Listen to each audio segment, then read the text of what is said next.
चलो ठीक है। एंडोमेट्रियोसिस, उसका diagnosis, Ayurvedic interpretation and treatment. Endometriosis क्या है?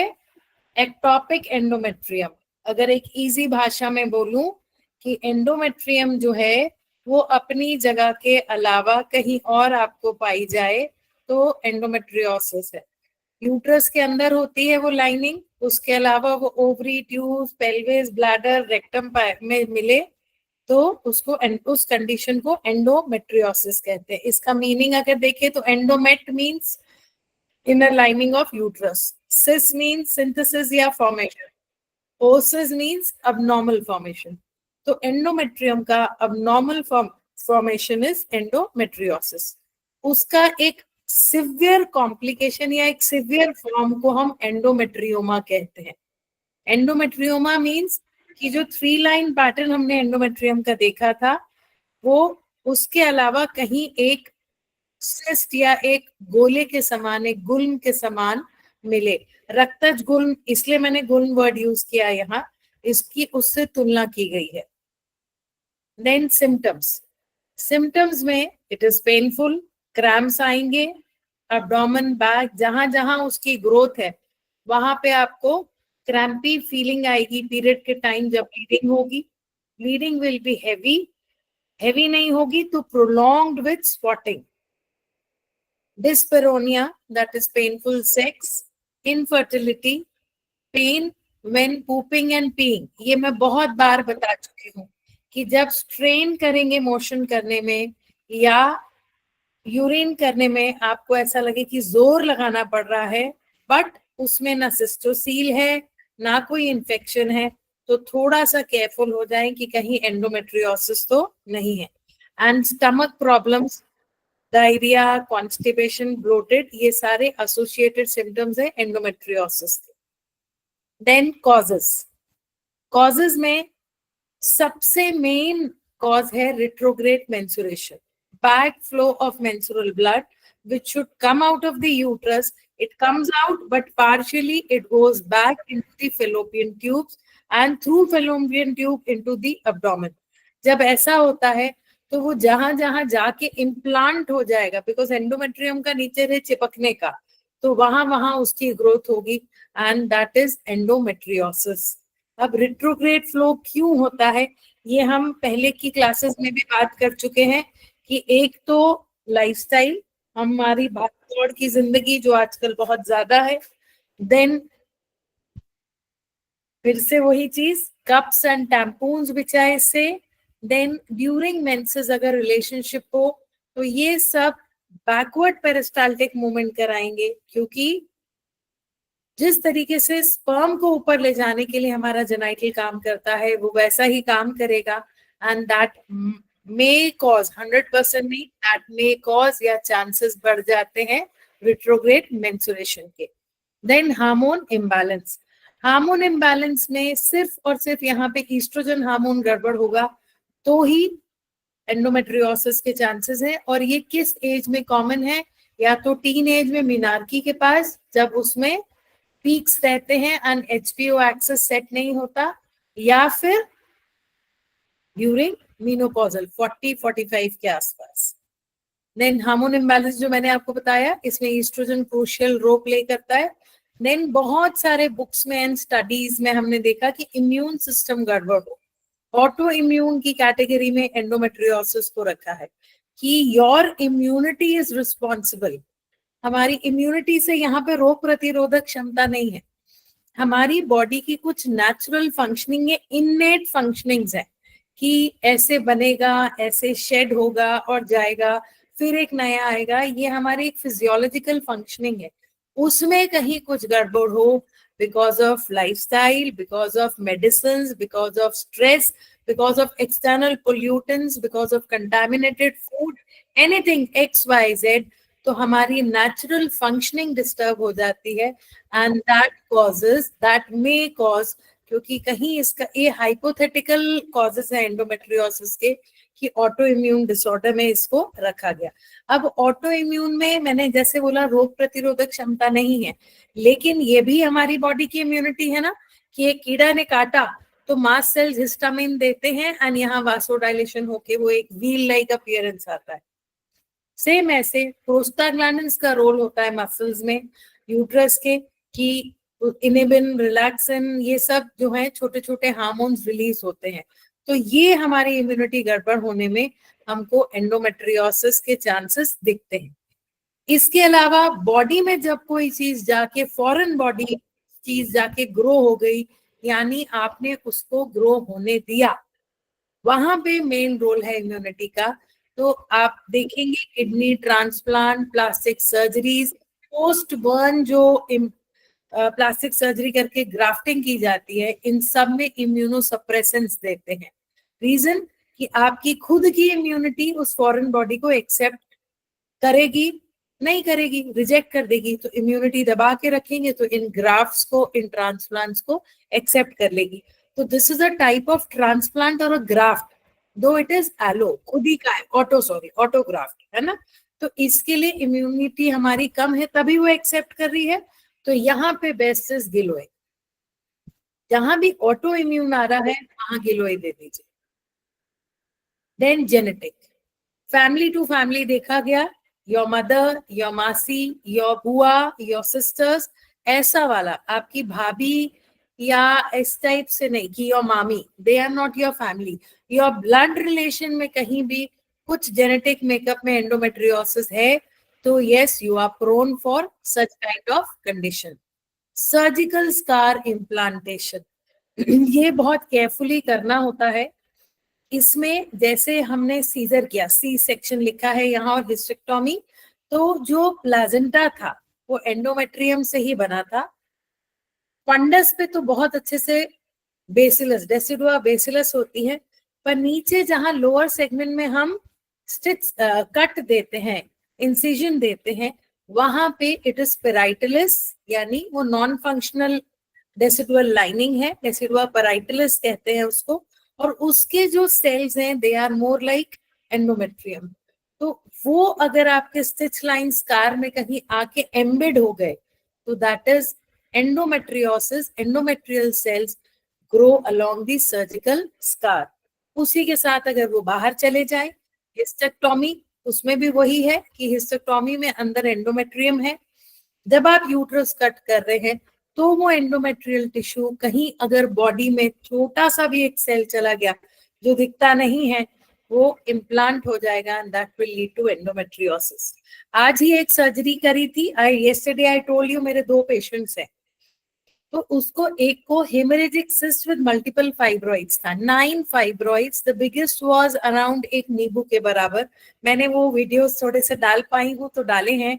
एक्चुअली मेरी उंगली फ्रैक्चर हो गई है पैर की, इसलिए आज हर चीज थोड़ी सी स्लो हो गई थी मेरी। तो उसमें हेमरेजिक सिस्ट को पंचर करते करते एकदम हम सबको ख्याल आया कि कहीं ये एंडोमेट्रियोटिक सिस्ट तो नहीं है, क्योंकि जब उसको पंचर करते हैं तो वो एक पेन लाइक पॉटरी होती है, जैसे पेन की रिफिल होती है, बस वो इलेक्ट्रिसिटी से कनेक्टेड होती है।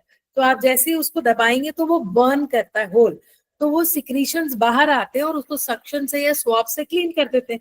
बट अगर वो एंडोमेट्रियक होगा तो इम्प्लांट हो जाएगा ना। फिर उसकी रिपोर्ट्स निकाल के देखी तो no, it was haemorrhagic cyst confirm. तो इस तरीके से हम मतलब कंफर्म कर रहे थे, क्योंकि कहीं वो इम्प्लांट ना हो जाए ये डर लग रहा था। तो I hope surgical scar implantation आप लोगों को समझ में आ गया होगा।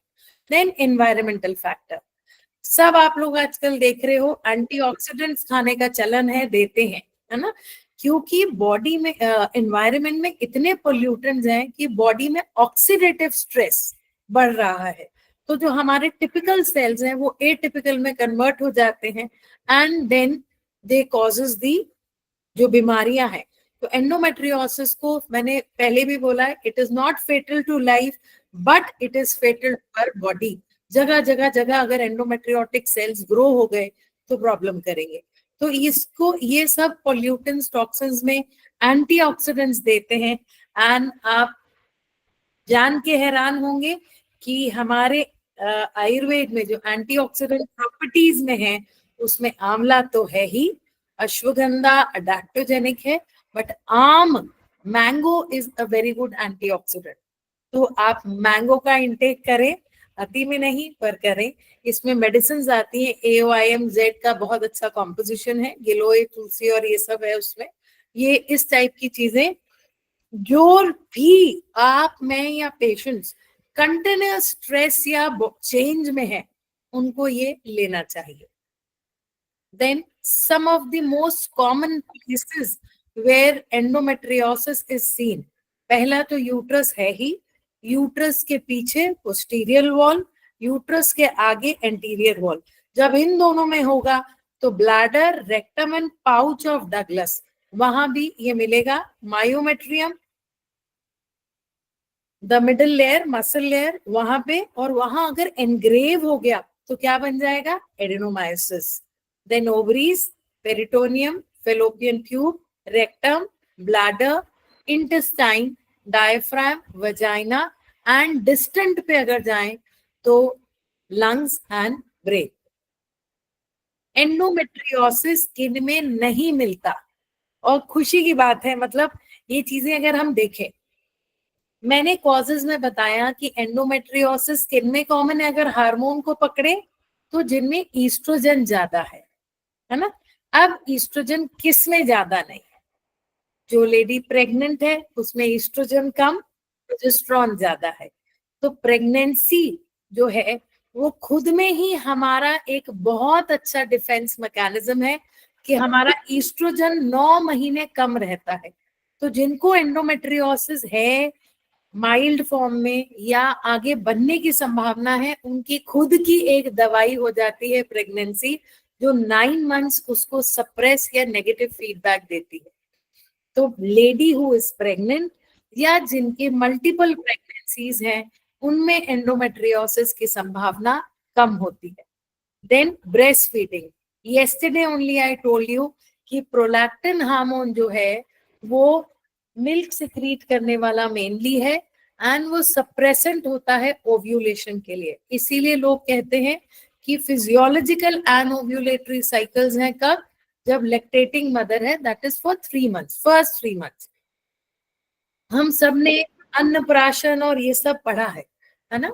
तो शुरू के 2.5-3 महीने baby is 100% should be, is नहीं बोल सकती क्योंकि बहुत सारी वर्किंग मदर्स बच्चों को ऊपर के दूध पे छोड़ के ऑफिस जाती है, but baby should be first 3 months only on mother's milk. Why? क्योंकि माँ के दूध में इम्यूनोग्लोबिन होता है, IgA, जो उसको फर्स्ट इम्यूनिटी आफ्टर बर्थ देता है। तो breast fed mothers first 3 months जब फुल फीड अपना कराती हैं तो उनमें ओव्यूलेशन नहीं होता, cycles are anovulatory, estrogen is less. इसीलिए मैंने पहले क्लास में कहा भी था कि 2.5 महीने के बाद अलार्म है कि कोई प्रिकॉशन यूज करें, नहीं तो फिर से प्रेग्नेंट हो जाएंगे, क्योंकि ग्रेजुअली 3 मंथ्स के बाद टॉप फीड ऐड होता है, प्रोलैक्टिन कम होगा और ईस्ट्रोजन जो दबा हुआ था वो बढ़ने लगता है, उधर FSH बढ़ने लगता है। तो ब्रेस्ट फीडिंग मदर्स में ये देखा गया कि एंडोमेट्रियल जो ईस्ट्रोजन है वो कम है, तो एंडोमेट्रियोसिस की संभावनाएं भी कम है as compare to the other females. Then comes कि अप्रोक्सीमेटली मैम हम, हाँ बेटा। मैम मेरा एक क्वेश्चन था कि जैसे इंडोमेट्रियोसिस अगर किसी को है पहले और वो बाद हाँ, में प्रेग्नेंट होते हैं तो क्या इंडोमेट्रियम ट्रीट हो जाएगी yes, endometriosis? A very good question. ये मेरे दिमाग में था कि मैं लास्ट में बताऊंगी। मेरी एक पेशेंट है सरिता, उसको पीरियड्स नहीं आते थे, वो मुझे वो कह के दिखाने आई। She was around 27-28 years old, married life 1.5-2 years. उसको पीरियड्स के लिए दवाई दी, तो सोनोग्राफी के लिए भेजा था ये सोच के कि उसको PCOD तो नहीं है, but she had 2 big endometriotic cyst around 3.5 centimetre. Big क्यों बोला? क्योंकि 5 के बाद सर्जरी है बेटा, है ना। एंड उसके छोटे 2-3 और, बट ये 2 बड़े दिख रहे थे।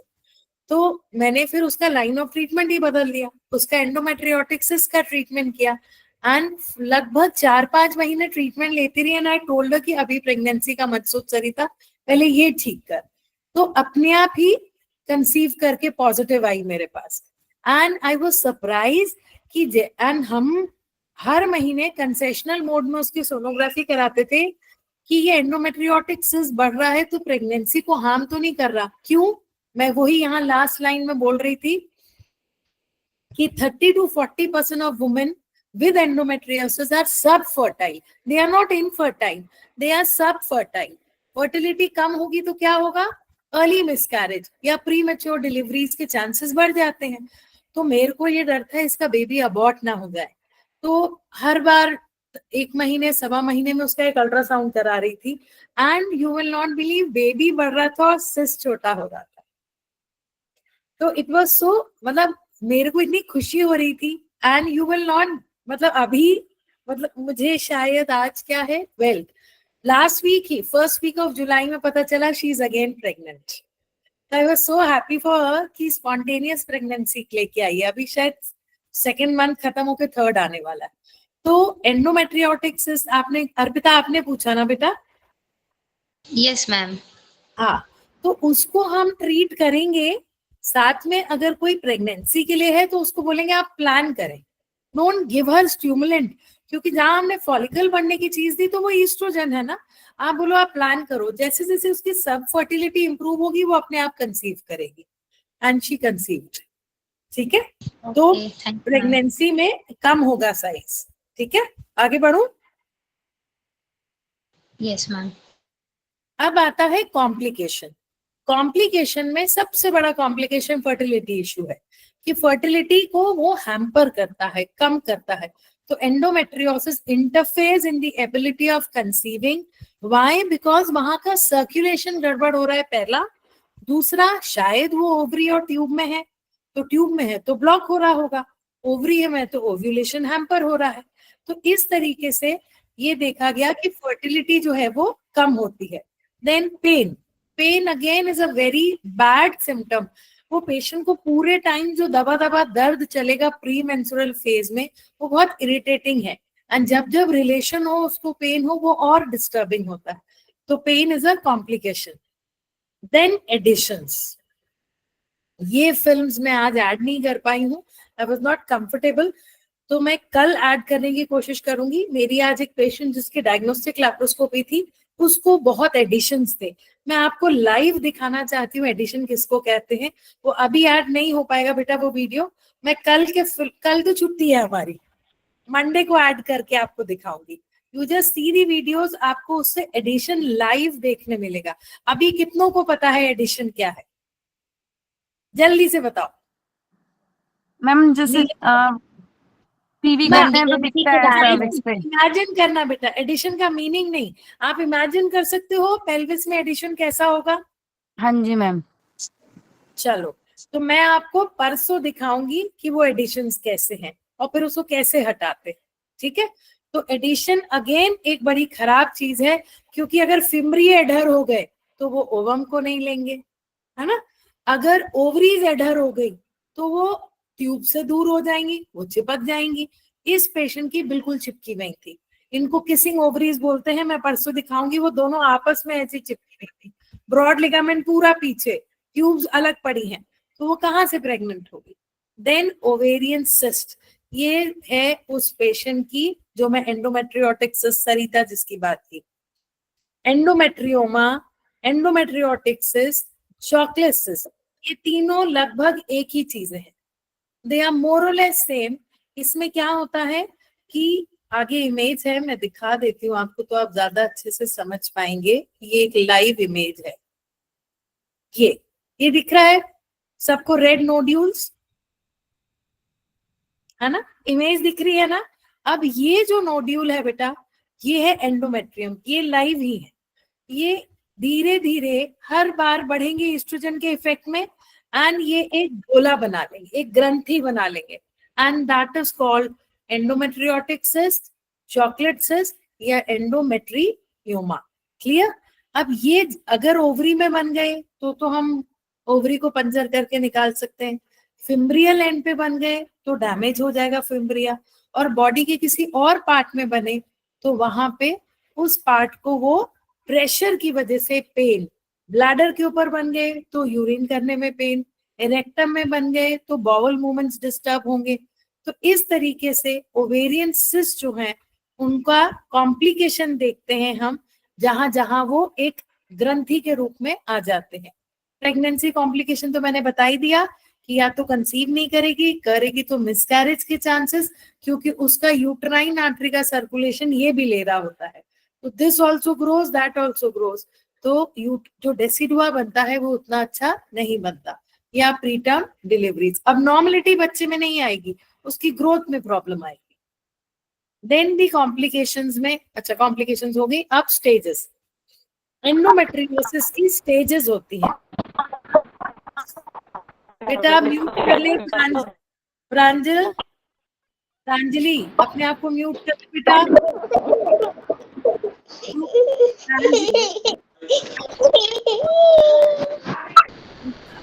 अब उसके स्टेजेस में minimal, mild, moderate, severe. Minimal में क्या होगा, माइल्ड में क्या होगा, वो सब लोकेशन के, फिर वो जो नोड्यूल्स दिखाए उनके नंबर पे और कितने बड़े हैं उन पे, उस हिसाब से कैटेगराइज किया। मिनिमल एंडोमेट्रियोसिस में छोटे छोटे लीजन्स होंगे, इम्प्लांट्स होंगे, और ज्यादातर सिर्फ ओवरी में ही पाए जाते हैं। मतलब एंडोमेट्रियोटिक सिस्ट जो है वो ओवरी में ही होंगे। यूट्रस तो ऑफ कोर्स फ्लेयर अप हुआ होगा, बट उसके अलावा ओवरी में होंगे। स्टेज 2 में it spreads to the pelvis along with the ovary. Stage 3 में पेल्विक एरिया में ही रहेंगे, लेकिन सिस्टिक लीजन्स के रूप में दिखने लगेंगे। एंड स्टेज 4 में it involves the other organs also. तो this is how we have the gradation of stage 1, 2, 3 and 4, minimal, mild, moderate and severe. अब इसमें आपको यहाँ शॉर्ट में बता रही हूँ, उत्तर वस्ती कहाँ काम करेगी, ओनली इन मिनिमल। अगर पेल्विस और ऑर्गन्स पे चली गई तो उत्तर वस्ती उतना रोल प्ले नहीं करेगी, आपको बहुत सारा शोधन और शमन औषधियां देनी पड़ेंगी, तब जाके आपको कहीं 3 months में कुछ रिजल्ट्स दिखेंगे। देन कम्स दी, ये एक इमेज देख लो, यूट्रस तो फ्लेयर अप है ही है, अंदर वो रेड लाइनिंग मोटी मोटी दिख रही है। इसके अलावा यूट्रस के पीछे, यूट्रस के साइड में, ट्यूब में और ओवरीज में आपको ये दिख रहे हैं। These are the endometriotic cyst, जो और क्रॉनिक होके चॉकलेट सिस्ट कहलाते हैं, जिसमें बिल्कुल एक मेल्टेड चॉकलेट जैसा डिस्चार्ज रहता है। जब पंचर करो तो उतना ही डार्क ब्राउन निकलता है। That is why it is called chocolate cyst. Ma'am हाँ, ये जो पेन होगा ये टिपिकली अगर ओवरी में एंडोमेट्रियम है तो वहीं पर होगा क्या ये पेन? वही होगा, वही होगा। ओके ठीक है, तो इसको हम समझेंगे ऐसे कि अभी चलो आगे बताऊंगी एग्जामिनेशन और वो। अब ये एक सोचता है, मैम इसमें जैसे सीवियर इतना पेन होता है कि मतलब क्लिनिकली जैसे मेरा भी एक पेशेंट था, उसमें डाइक्लोफिनेक से भी नहीं आराम होता। नहीं आता तो रहा। हाँ जी, तो मैम हमें फिर क्या करना चाहिए? तुम एक पेन बार का आयुर्वेदिक, बेटा एक बार आयुर्वेद देख के देखो, क्या देती हो आयुर्वेद में पेन के लिए, मुझे बताओ। मैम आयुर्वेद में पेन के लिए तो नहीं, जैसे वैसा ट्रीटमेंट तो देते हैं, वही मेरे को आपको पूछना है कि गुगलू नहीं, वगैरह, त्रिफला बिल्कुल गुगलू। मैं तुम्हें वही बता रही हूँ, मीनोक्रैम सोल्यूमिक्स की बहुत अच्छी पेन किलर।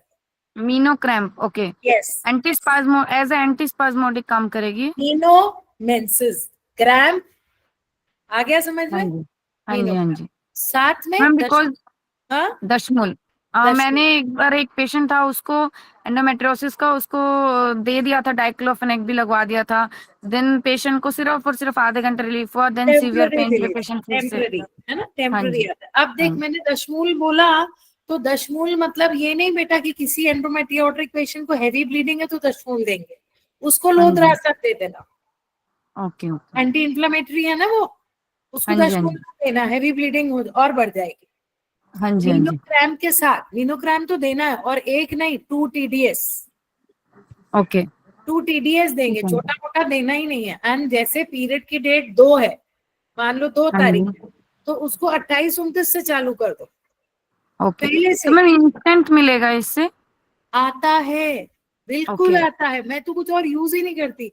मेरे पर्चों पे ओके मीनोक्रैम लेफ्ट एंड राइट लिखा होता है, dysmenorrhea. I have okay never use एनाफोटेन स्पाज्मोप्रोक्सीडोन, मेरी इतनी ओके, सालों की प्रैक्टिस में बेटा। मतलब मेफ्टाल पास वगैरह कुछ देने का जरूरत नहीं है अगर कुछ हमने नहीं मीनो क्रैम देती ही ले नहीं लिया? हूँ मैं तो, मीनोक्रैम दो दिन में 3 बार, पीरियड के 5 दिन पहले से शुरू कर दो। ओके थ्रूआउट द पीरियड्स देना है। यस, जब तक है वही, कईयों को सिर्फ फर्स्ट डे है, कईयों को सेकंड डे तक है, जब तक है लीजिए, ठीक है। ऐसा 2-3 साइकिल्स दे दो। अब ये वाली सोनोग्राफी इमेज है, मैं आप लोगों को सोनोग्राफी इमेज जानबूझ के डाल रही हूँ बेटा, क्योंकि ये सब क्लिनिकल टॉपिक्स हैं और आपके पास इसी टाइप के पेशेंट सबके पास आते हैं। देखो हम सब डिस्कस कर ही रहे हैं। तो एंडोमेट्रियम हमने देखी थी लीनियर पैटर्न, है ना, और ये कैसी दिख रही है, बिंदी बिंदी बिंदी दिख रही है ना। तो ये एंडोमेट्रियोसिस है, ये ऐसे ऐसे ऐसे पूरे कैविटी में आ गई, तो दिस इज एंडोमेट्रियोसिस। क्लियर? ध्यान से देखो, नहीं तो मेरे ये सब आप लोगों के पास पीडीएफ है। अब ये देखो, इसमें तो कहीं एंडोमेट्रियम नहीं दिख रही, पूरे में बिंदी पैटर्न दिख रहा है। तो इसको डॉक्टर, और ये इसमें ये कहाँ है, वॉल पे, और ये देख रहे हो लाइनिंग कैविटी में, मेरा कर्सर घूम रहा है बेटा, ये यूट्राइन कैविटी है, काले रंग की दिख रही है। फिर से दिखाती हूँ, इसका कुछ कलर इमेजिंग हो सकता है क्या? मुझे एक्चुअली बहुत ज्यादा कंप्यूटर आता नहीं है, तुम लोगों के लिए सीख रही हूँ।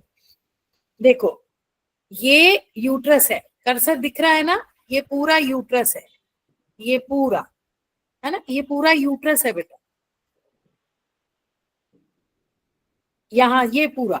अब इसके अंदर ये कैविटी है जिसमें आपको ये व्हाइट लाइन दिख रही है, ये नॉर्मल एंडोमेट्रियम, लेकिन उसके एंटीरियर वॉल पे ये बिंदियां दिख रही हैं, दिस इज एंडोमेट्रियोसिस, यानी ये यूट्रस के आगे, ब्लैडर और यूट्रस के बीच।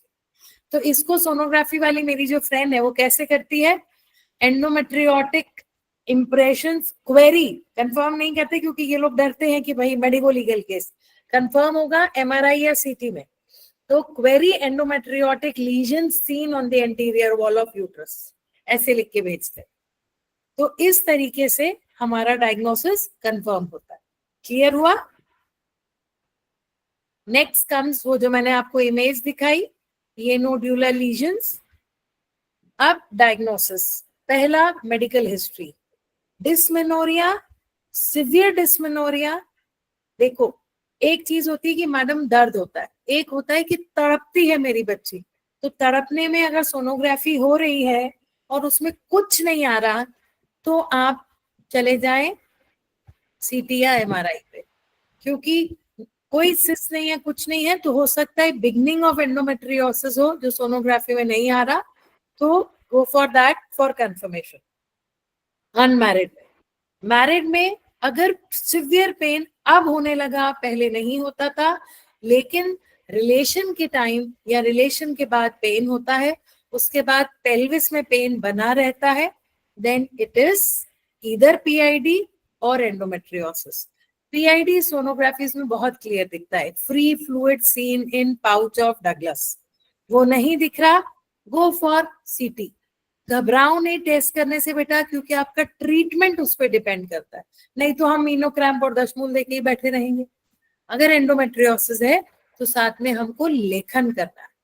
तो मैम जब सीएस की जैसे स्कार लाइन पे कई बार एंडोमेट्रियोसिस वो स्कार लाइन पे दिखा देते हैं, तो हाँ, उसमें तो मतलब बहुत डिफिकल्ट हो जाता है, तो फिर तब हमें क्या ऑप्शन करना चाहिए, मतलब उसमें काम होता है, बिलीव करोगे मेरे पास एलोपैथी डॉक्टर्स भेजने लगे। एक मेरी जहां मैं डिलीवरीज के लिए जाती हूँ वो भेजती थी, उसको रिजल्ट मिला तो उसने 1-2 लोगों को और अपनी गायनी फ्रेंड्स को बोला कि इसके पास भेजो, ये कुछ आयुर्वेद देती है स्कार प्रेगनेंसी टिश्यूज को हटाने के लिए। तो क्या देती हूँ बताओ, गेस करो। वहां पे एंडोमेट्रियोटिक टिश्यू है। एंडोमेट्रियम क्या है? मैं देखो सीरियसली बोलूं, मैं बहुत आयुर्वेद की ज्ञाता नहीं हूँ, बट मैं रिलेट कर लेती हूँ दोष को, धातु को और युक्ति। मेरा एक्चुअली मांसपाचक होती मैम, हाँ नीलम, मांसपाचक होती। हाँ मैं वही तुम्हें बता रही, नहीं मांसपाचक नहीं बेटा। सबसे पहले दिमाग लगाओ, व्हाट इज एंडोमेट्रियम? आयुर्वेद में क्या बोलेंगे?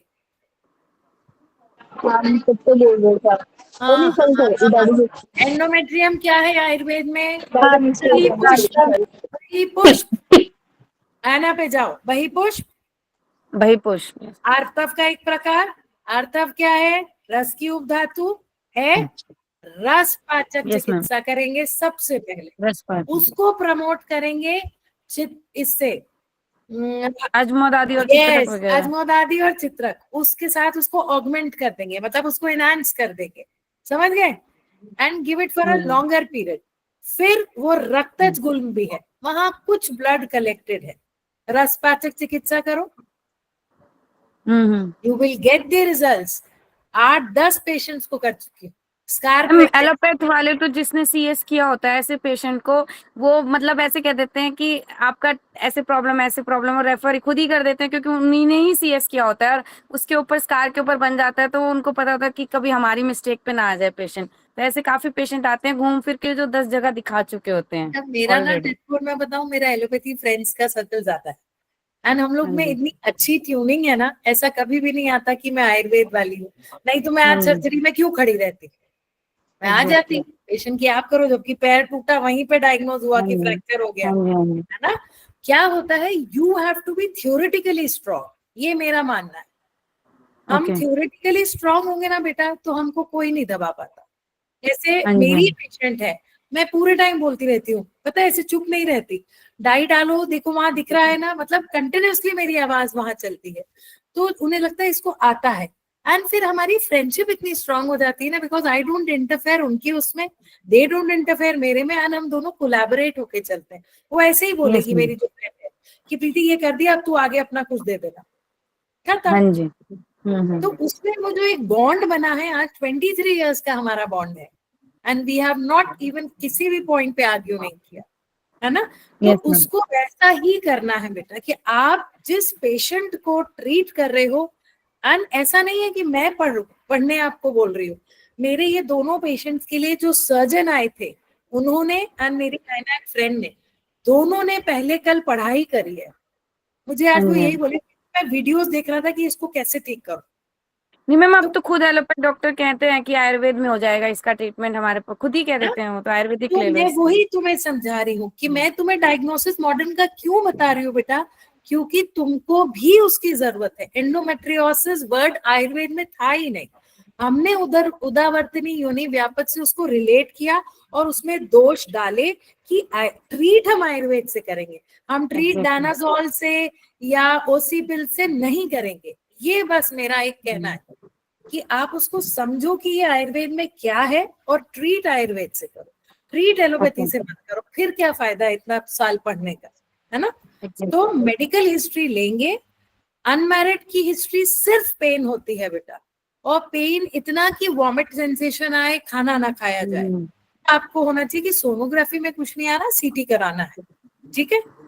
और ये जरूर देख लेना, एक मिनट करेंगे एंडोमेट्रियोसिस भी। बेटा, एक चीज और देख लेना, हमने हाँ। पढ़ी है 4 चीजें, रोगी की शक्ति कैसी है, भीरू है क्या, कहीं होता है ना शोर मचाते रहते, ऐसी पेशेंट तो नहीं है बेचारी की जबरदस्ती सीटी स्कैन। हिस्टैरिकल तो नहीं है, हिस्टैरिकल तो नहीं है। हाँ, तो पहले वो सब डायग्नोस करके सीटी स्कैन के लिए भेजना, then comes the physical examination. Married में ही करोगे, अनमैरिड में तो नहीं। तो आप जब पीवी करो, पेशेंट को पेन हो रहा है, तो पीआईडी भी हो सकता है, ऐसा नहीं है, लेकिन देखो वजाइना एक पतली वॉल है ना, आप जैसी पीवी करो आपको लगे ये तो कुछ दानेदार फीलिंग आ रही है मुझे, क्योंकि एग्जैक्टली। है ना, तो देन डाउट जाता है एंडोमेट्रियोसिस, तो है ना, समझ में आ गया, मेथी दाना टाइप फीलिंग आए कि हाँ जी। नीचे हाँ कुछ, जी। तो दैट इज एंडोमेट्रियोसिस। छाले टाइप सा ऐसे लगता है कि मतलब कुछ बस, हो रहा है। तो फिर अल्ट्रासाउंड, एमआरआई, ये सब है। उसके बाद अगर पता चल, मैडम पीवी जब करेंगे तो क्या वजाइना के स्टार्टिंग से दाने फील हो जाए तो हमें एंडोमेट्राइटिस समझना है? नहीं, इतना मन होता है कि आप लोगों को लाइव दिखाऊं, पर कोई पेशेंट दिखाने नहीं देगा। मैडम हमारा मन तो ये है 1 महीना आपके साथ ट्रेनिंग करें आके लाइव। आज एक बच्ची आई थी कि मैम आपका कोर्स भी अटेंड करूं और आपसे सीखूं भी, मैं भोपाल की हूँ।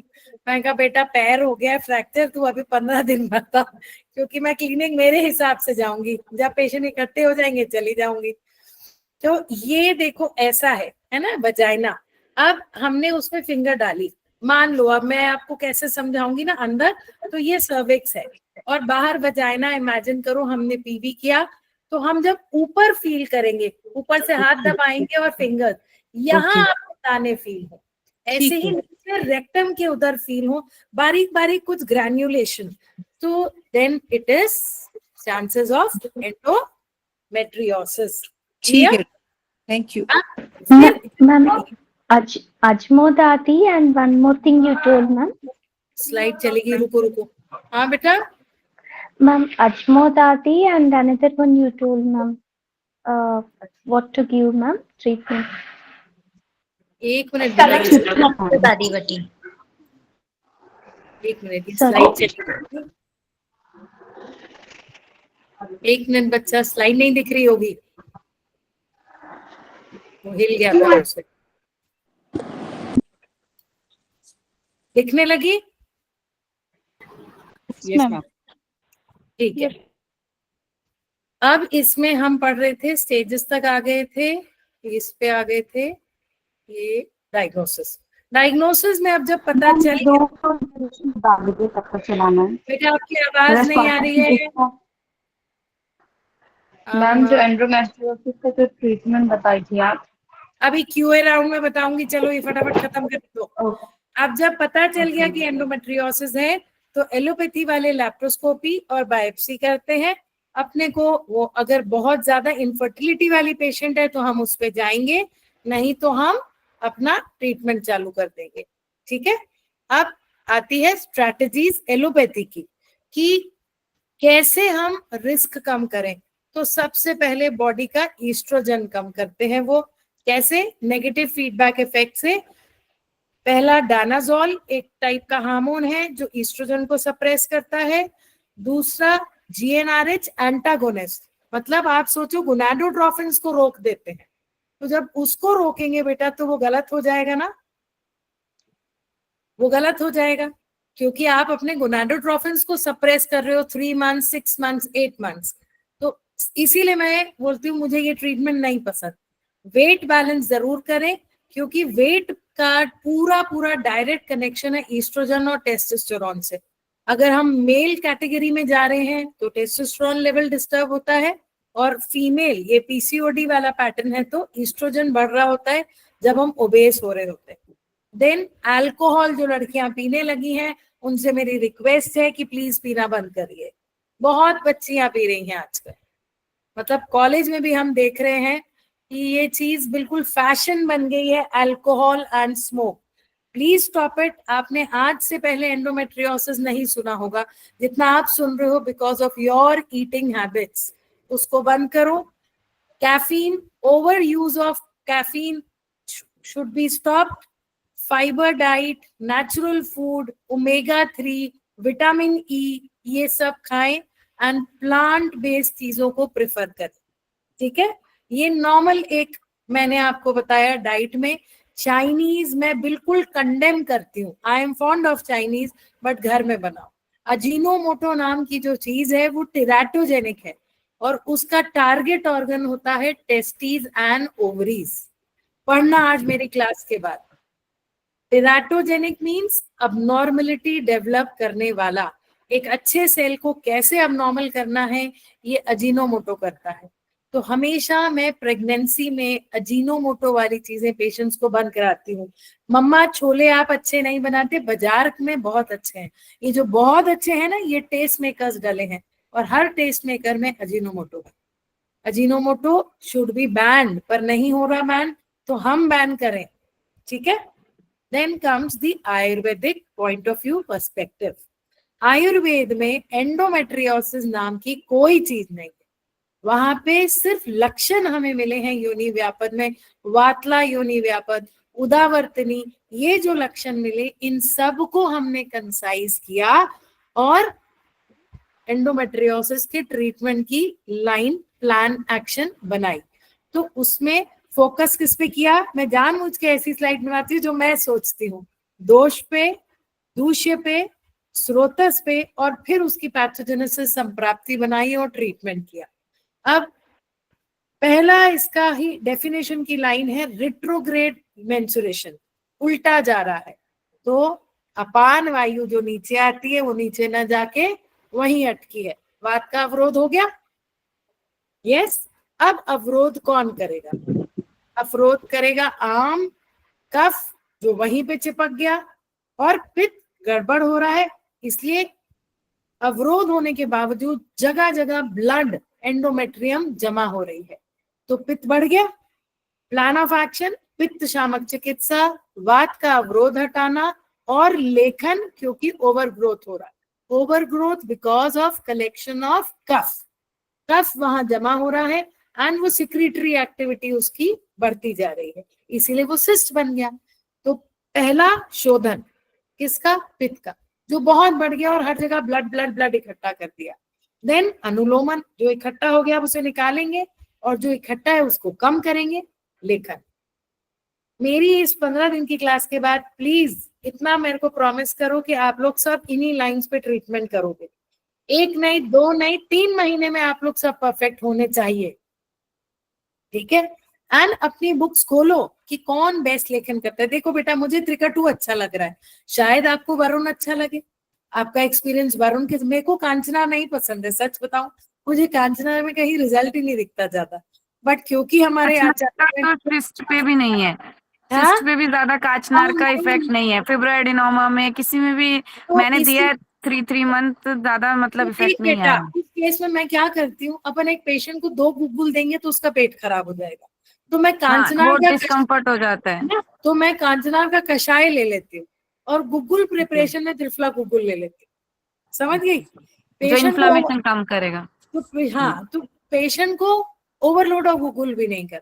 ये सब करते करते ना, वही मैं बोलूँ ना, जोड़ तोड़, जैसे खाने में ये सब्जी में मसाला नहीं है तो अपन दूसरा डाल देते हैं। Practice makes a man perfect ना, करते चलो। अपनी द्रव्य गुण की बुक पास में रखो और वो अपना आयुर्वेद सार संग्रह, बस इन सबको मिला जुला के चलो। पर रस औषधियां मैं कम यूज करती हूँ, आप इतने दिनों में समझ भी गए होंगे, मैं बहुत कम रस औषधियों का नाम लेती हूँ। अब उसके बाद इनफर्टिलिटी में देखो, वात दोष, डोमिनेटिंग डिसऑर्डर है, अटका है, बस्ती देनी है, लेकिन इससे पहले हमें क्या देना है? विरेचन, उसको कम करना है जो वहां बढ़ रहा है और ब्लीडिंग बढ़ा रहा है। तो ये तो हर बार मैं लिखती हूँ कि वात का काम है गति, पित्त का काम है रक्त, विदग्ध होगा तो रक्त को दूषित करेगा, और कफ जो है वो वहां बिल्डअप कर रहा है, नरिश करता जा रहा है और बढ़ा के उसको सिस्टिक ग्रोथ में कन्वर्ट कर देता है। देन संप्राप्ति अपने आप बन गई। मैं ये स्लाइड नहीं भी दिखाती तो आप सबको समझ में आ जाएगा कि संप्राप्ति बनेगी कैसे, कि अपान वायु ऊर्ध हो गई, ऊपर की तरफ हो गई, उसमें विक्षेप हो गया आर्तव का और वहां पे एक ग्रंथि बन गई, स्रोतो अवरोध हो गया। इसमें दूषित कौन कौन हुए बेटा? सबसे पहले रस, वही पुष्प दूषित हुआ, उसकी उपधातु है ना वो, रक्त वो भी दूषित हुआ, मांस, अभी किसी एक बच्ची ने मांसपाचक बोला था, मांस और आर्तव। तो कुल मिला के हमारे दूषे ये हैं, स्रोतस ये हैं, इनको हमें ठीक करना है। क्लियर? अब सामान्य चिकित्सा, हमारा गोल क्या होना चाहिए? अपान वायु की फंक्शनिंग इंप्रूव करें, पित्त को पैसिफाई करें, स्रोतस का शोधन करें, आम अग्नि को दीप्त करें और इस तरीके से हमारी ग्रंथि को डिसॉल्व करें। एंड प्लीज आप जितने लोग जुड़े हो, आजकल कम लोग क्यों जुड़ रहे हैं मुझे नहीं पता, सब क्या बाद में देखते हैं वीडियोस और मेरा 120 130 आते हैं। आप लोग जितने लोग देख रहे हो बेटा, आप इस चीज से बिल्कुल निडर होके चलो। सिंपल पीसीओडी के लिए एलोपैथी में 1-1.5 साल दवाई खाने के बाद भी पीसीओडी ठीक नहीं होता। फाइब्रॉइड में यूलिप्रिस्टल या मिफिप्रिस्टोन खाने के बाद भी 6 मंथ्स के बाद कंपनी क्लेम्स कि डिक्रीज शुरू होता है होना, डिक्रीज नहीं हुआ होता, 6 मंथ्स के बाद डिक्रीज शुरू होता है, डिक्रीजिंग ट्रेंड, एंड होते होते वो कितना 30 to 40% डिक्रीज होता है, पूरा श्रिंक नहीं होता, रिवर्स हो जाता है when we stop the medicine. तो फटाफट वो प्रेगनेंसी प्लान कराते हैं। डानाजोल या जीएनआरएच एंटागोनिस्ट जो मैं कह रही हूँ, एंडोमेट्रियोसिस 2-2 साल पेशेंट्स लेते हैं, ये पीरियड रोक देते हैं। पीरियड रुक गया डानाजोल से, बस बीच में 1 महीना छोड़ेंगे फिर दे देंगे, पीरियड रुका रहेगा तो क्या नहीं आएगा बताओ? ईस्ट्रोजन। एंडोमेट्रियोसिस श्रिंक हो गया, गया नहीं है, श्रिंक हुआ है। जैसे आपने दवाई हटाई, हमारे फैट सेल्स क्या होते हैं? एग्जैक्टली हम मैम, और वो साथ में पेन किलर दे देते हैं ऑन ऑफ कि आपको लेना है, और डायनोजस्ट 3 मंथ दे देते हैं, फिर उसके बाद आप कंटिन्यू मतलब ब्लीडिंग होके फिर दे बिल्कुल देते हैं 3 मंथ। बिल्कुल, तो यही होता है। हम देखो डाइटिंग करते हैं, हमारा फैट सेल पिचकता है, गायब नहीं होता। जैसे ही खाना खाना शुरू करते हैं फिर से फूल जाता है ना, ये तो तो मैम बॉडी इसमें लंघन लंघन भी तो जैसे काम करेगा ना, की। बेटा लंघन काम या इंटरमीडिएट करेगा। फास्टिंग? इंटरमीडिएट मत दो। इंटरमीडिएट आज ही मेरा इक्वेशन आता है, पता नहीं इंटरमीडिएट समाव मुझे लगता है कि हम वो 6 घंटे में इतना खा लेते हैं कि बॉडी डिस्टर्ब हो जाती है, उसकी फंक्शनिंग जो हमारी अग्नि है ना वो गड़बड़ होती है बेटा। वो तो इतना पीसीओडी में भी जैसे क्या होता है 8 बजे आप खा लो, उसके बाद नहीं जैसे नहीं, तो नहीं इसमें काम करेगा लंघन? कुछ नहीं। नहीं बेटा। देखो मैं तुम्हें बताऊं, वापस जाओ रिवर्स, तुम्हारे मम्मी या बड़े लोगों में तुमने कभी वहां ऐसा पीसीओडी या इनफर्टिलिटी इतना सुना नहीं ना। हैव अ सिस्टमेटिक डाइट, मतलब सिस्टमैटिक डाइट। अभी कैसा होता है ना, हमने बाहर बाजार गए, बर्गर आइसक्रीम खा के आ गए, घर आके खाना भी खा लिया, मतलब हम उसको पूरा कचरा मचा देते हैं। एक सिस्टमैटिक डाइट प्लान बना लो, तो ये कोई डाइटिंग एंड इंटरमिटेंट की जरूरत नहीं पड़ती। हम इतना सब करने के बाद भी ओवरवेट है सारे, हम सबका बीएमआई जाता है, और मम्मी लोग सब कुछ खा के भी बीएमआई नॉर्मल में चलते हैं, है ना। हाँ जी। तो वो वही है, make a systematic diet plan कि मैंने एक टाइम चावल खा लिया है तो दूसरे time roti, don't mix 2 carbohydrates, मतलब उस तरीके से डाइट प्लान रखो। हाँ, ठीक क्योंकि है, रस का उपधातु आर्तव है, तो रस अगर विकृत होगा तो तो आर्तव सब गड़बड़, सब सब आर्तव जाएगा। गड़बड़ यानी सब कुछ गड़बड़। अब मेंस्ट्रुअल प्रॉब्लम। शोधन में देखो विरेचन, देन निरु वस्ती, वस्ती निरु मतलब वो योग पैटर्न दो। उत्तर वस्ती करना है, लेकिन अगर बिल्कुल इनिशियल स्टेज है, नहीं तो मत कर। नहीं तो क्या होगा, वो और इन्फ्लामेटरी चेंजेस ना आ जाए, रिस्क नहीं लेना। ठीक है। और रक्त मोक्षण, ये मैंने अभी किसका लेक्चर देखा था, प्रीति छाबड़ा मैम का। उन्होंने, हम अच्छे फ्रेंड्स हैं दोनों, उन्होंने मुझे बोला कि प्रीति एंडोमेट्राइटिस में तुम रक्त मोक्षण करा के देखो पेल्विक एरिया का। तो मैंने कहा मैम कौन सी नस में से ब्लड निकालूं, मेजर वेसल्स हैं, पेशेंट कूद पड़ेगा। तो शी सेड कि तुम लीच लगा के देखो। तो लीच से देख, मुझे तो बहुत रिजल्ट नहीं मिला, बट मैम के बहुत सारे प्रेजेंटेशंस हैं, उसको तुम लोग कभी देखना उनके वीडियोस में, तो यू कैन ट्राई। ठीक है, ये क्या हुआ, हाँ। अब ये मेरी वहां की स्लाइड खत्म, अब मैं तुम्हें दिखा रही हूँ जो आज का है, जो आज सर्जरी हुई थी। अरे यार ये वीडियो गड़बड़ कौन सा डाल दिया है मैंने। 3 वीडियोस थे, ये क्या हुआ। देखो ये फाइब्रॉइड दिख रहा है, ये Yes, वाइट ma'am. हाँ जी ये, हाँ ये ऐसे उसके 9 निकाले हैं, उसके बच्चे नहीं हैं, मल्टीपल फाइब्रॉइड्स, तो इसलिए वो कंसीव नहीं कर पा रही थी। 9 फाइब्रॉइड निकाले, छुट्टू छुट्टू तो बहुत थे, सीडलिंग फाइब्रॉइड्स। तो इसका वीडियो था वो। अरे आजा, ये देखो फाइब्रॉइड को निकाल रहे हैं, बन भी जाओ तो बहुत ऐसा लगता है कि अरे यार बहुत लेट हो गए, गलती ये दिख रहा है वो फाइब्रॉइड। लगने लगती है बच्चे जवान नहीं हो पाते। टाइम से कर लेना चाहिए चीजें। बुरी रहती है ये वाइट कलर का फाइब्रॉइड है, तो वो भी अभी ये निकल गया। ठीक है, अभी बताऊंगी ये क्या है ना।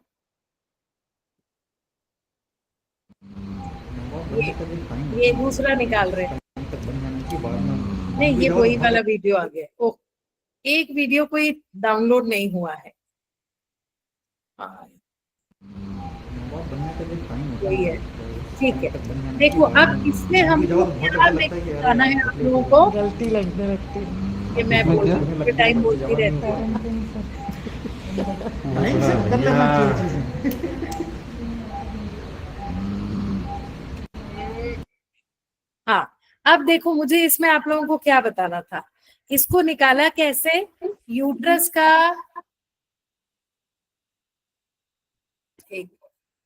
आई don't want to teach you myomectomy, मैं आपको बताना चाह रही हूँ कि क्या किया।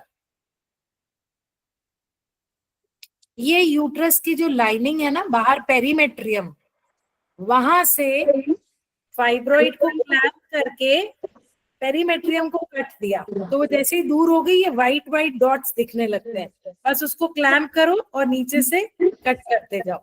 इससे क्या होता है, ये अंदर हम छूते ही नहीं है कैविटी को। जब कैविटी को छूते ही नहीं है तो कोई भी डिस्टरबेंस यहाँ नहीं होती और एक्सटर्नल सारे प्रेशर्स चले जाते। That is called myomectomy. I put more videos, मैं आज डाल नहीं पाई, मैं मंडे को आपको और दिखाऊंगी जो हम लोगों ने किया था, वो ट्यूबल वाले का भी। अब तुम लोग पूछो बेटा, क्या क्या पूछना है बताओ।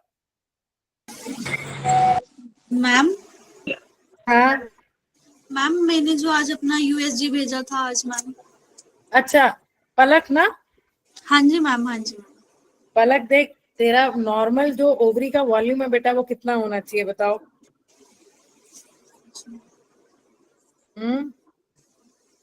मैंने कल परसों ही बताया था, नॉर्मल ओवेरियन वॉल्यूम जो है बेटा वो 8 to 10, उससे ज्यादा ना हो। एंड तुम्हारा है 14 and 20 शायद, है ना? Yes ma'am, yes ma'am. हाँ, तो 14 and 20। सबसे पहले उसका वॉल्यूम कम कर। वॉल्यूम जो बढ़ता है वो कलेक्शन से बढ़ता है। Collection is because of kapha and increase is because of vata, है ना? इसीलिए इसको हमने आयुर्वेद के हिसाब से कफज रोग में रखा है। वमन प्रेफर करते हैं, पीसीओडी में वमन प्रेफर करते हैं। लेकिन अब मैं तुमसे मिली नहीं हूँ बेटा, तुम्हारे क्या और सिम्टम्स है बताओ। हेयर डेंसिटी कैसी है, फेशियल हेयर कैसे है, पिगमेंटेशन है क्या?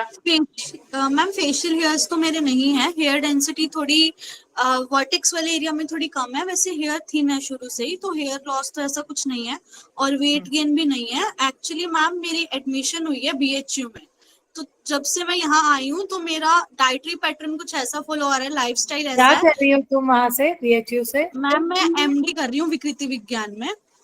वाह, गुड गुड तो गुड। मैम तब से थोड़ा मेरा ऐसा हो गया है। When I was at home it was all fine ma'am. तो एक काम करना, बीएचयू में तो बैठी है बेटा, एक विरेचन और वस्ती ले ले, ठीक है मैम। है ना? उसके बाद ओरल मेडिसिन मैं देखो बता दूंगी, तुम विरेचन और वस्ती वहां ले लो, ठीक है? मैम विरेचन और बस्ती के लिए मैम को कुछ बोलना है या फिर जैसे मैम प्लान करेंगे वैसे ही यहाँ पे? वो जो प्लान करे तुम मुझे मैसेज कर दो, हम उसको ऑल्टर कर लेंगे अगर हमें ठीक नहीं लगा तो।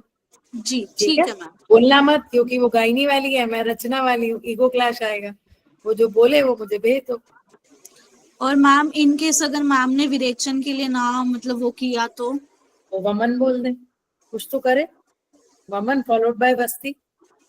For the mean time ma'am कोई शमन औषधि मैं स्टार्ट कर दूं? कर दे, हाइपोनेट कर दे चरक की, और चित्रक खा, वो खाने के पहले ले ले और चित्रक खाने के बाद ले ले, साथ में दशमूल शुरू कर दे। जी मैम ठीक है। क्या बस? जी और किसी को क्या? 20 सीसी जैसे ओवरी होती है यूएसजी में, तो एक डायग्नोस्टिक ऐसा भी जाता है ना कि पीसीओडी मतलब चांसेस है ना, इसको पीसीओडी है। मैं तो कल ही बोली थी ना तुमको पीसीओडी होगा बेटा, इसको पीसीओडी है। और तुम वो बंद करो बेटा, बाहर का चाइनीज मोमोज बिल्कुल बंद करो, हाँ जी मैम, हाँ जी है ना? और जी मैम। दालचीनी का पानी पीना शुरू करो, हर खाने के बाद कोशिश करो गुनगुना पानी पियो, कुछ कुछ ऐसी चीजें शुरू करो। तितली आसन करो, ये तो बैठे बैठे कर सकते हो अपने रूम में पढ़ते पढ़ते। हाँ जी कपाल भाती, तितली आसन, ये सब शुरू करो, सब ऑल टुगेदर स्टार्ट करो, ठीक है? जी। हेलो। हाँ नमस्ते मैम।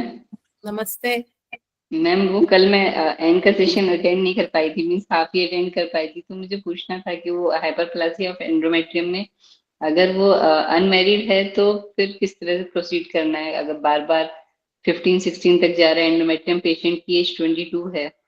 लेखन चिकित्सा वस्ती ले ले तो बहुत अच्छा है, नहीं ले तो फिर शमन औषधियां देंगे, लोद्रासव देंगे, पत्रांगासन लोद्रासव देंगे। हाँ मैम वो तो दे देते हैं जब भी उसको ब्लीडिंग होती है, तो वो तो फिर स्टॉप हो जाती है, बट वो उसके जो पीरियड्स हैं वो रेगुलराइज नहीं हो पा रहे हैं। मतलब उसकी मदर का ऐसा कंसर्न रहता है कि वो अभी भी ऐसा हो रहा है कि डेट 5 डेज आगे जाती है, 10 डेज आगे जाती है, आप उसको कभी कभी समझाओ 20 कि डेज। उसकी साइकिल 35 डेज की है, हो सकता है ना उसकी साइकिल 35 डेज की हो। Why do we wait for the date? देखो मुझे ये समझ में नहीं आता कि जब पीरियड आने, मतलब किसी का 30 को पीरियड है और उसका 25 को आता है, तो हम क्या बोलते हैं, हमारी साइकिल 5 दिन छोटी है, तो हम 5 दिन बड़ी को एक्सेप्ट क्यों नहीं करते? आप उसकी मम्मी को समझाओ कि अगर हर बार उसका पीरियड 5 दिन ऊपर है तो हर साइकिल इज लॉ, है ना? मैम एक्चुअली फिक्स नहीं है 5 दिन ही, लास्ट टू लास्ट मंथ में 10 डेज आगे गया था, फिर अभी पिछले महीने में 15 दिन आगे चला गया। अच्छा, तो पीसीओडी भी है क्या उसको साथ में?